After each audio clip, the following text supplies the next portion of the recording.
Hey up everyone, Magpie Gaming here. I hope you're all doing well. So in this video I'm going to go through some changes that have been made in Escape from Tarkov in the last 48 to 24 hours. Some of these changes are only now coming to light because of community members and people digging in to find the info out. A lot of this hasn't been really put out there in any kind of publication way by Battlestate, although they have put some links on Reddit, so I will put a link in the description down below to those, which shows some of the changes but not all. So things are changing pretty fast, so I'll try and get videos out as and when I know the info. I have to give credit for this info though to a YouTuber called Nice Guy. I will link his channel down below. Does a similar channel to what I do, and he is basically the only reason I know any of this info at the moment. I haven't seen it anywhere else up to now. So there was a Q&A with Nikita, and sometimes you really have to chop a lot of what Nikita says out to actually get to the hard facts. He was basically talking about how you will traverse between maps. There's been this whole talk of exiting, not exiting,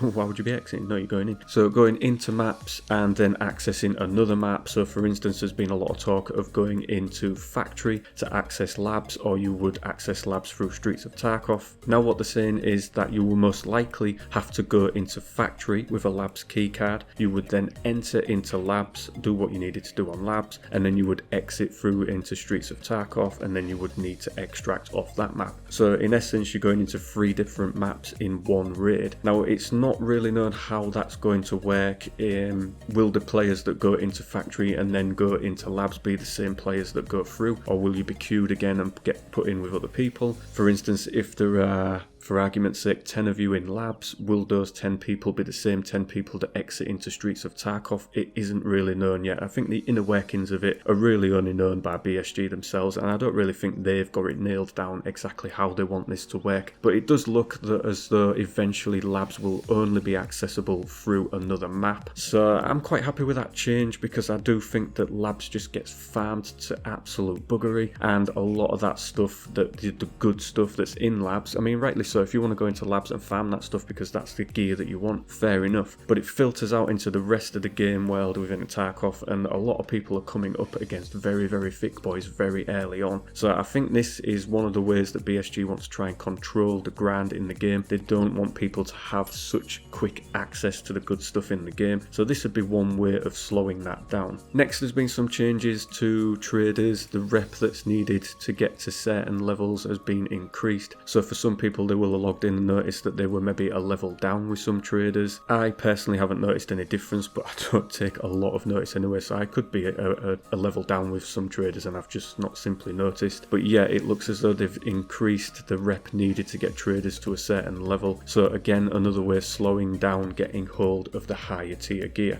There's been some changes to the hideout which are not as significant as there was earlier in the day. One of the changes has been changed, but basically for the most of the level 1 items within the hideout, you just needed cash. You needed to maybe be a certain level with a trader and you needed to have cash. Now you're going to need some items. So for level 1 lavatory, you're going to need some toilet paper and cash. For level 1 heating, you're going to need matches and cash. For level 1 generator, they did change it so you would need 1 car battery and cash. Now a car battery is very hard to obtain in the game. They are like gold dust. There's just not many of them about. So that was a huge change. You wouldn't be able to use your hideout without the generator. You wouldn't be able to get hold of those Salewas for the early therapist task, because you wouldn't be able to create them in the hideout, because you can't create level 1 med station without level 1 generator, etc. You know, it all cascades down in like a chain. So yeah, but they have changed that now to needing just 1 spark plug. Spark plugs seem pretty much more abundant in the game than they have recently, but that ties into an overall loot nerf of 15% is what I'm hearing across the board for the game. So whilst spark plugs were a bit more abundant, they may be a little less abundant now, so it's still quite a significant change. Obviously, if you've got access to the flea market, I'm assuming that these don't need to be found in raid and you'd just be able to buy them, but then you've got to get to level 10 to get access to the flea market. So basically it looks as though the first 10 levels of the game we're going to be stuck using pretty mediocre gear until we can get access to the flea market, or unless we manage to farm all of these items to get things started. So BSG are definitely trying to slow the whole grind of the game down, and there's been lots of ergo nerfs for weapons and mags. I will put a link in the description down below. Again, thank you to Mr. Nice Guy and the people that have,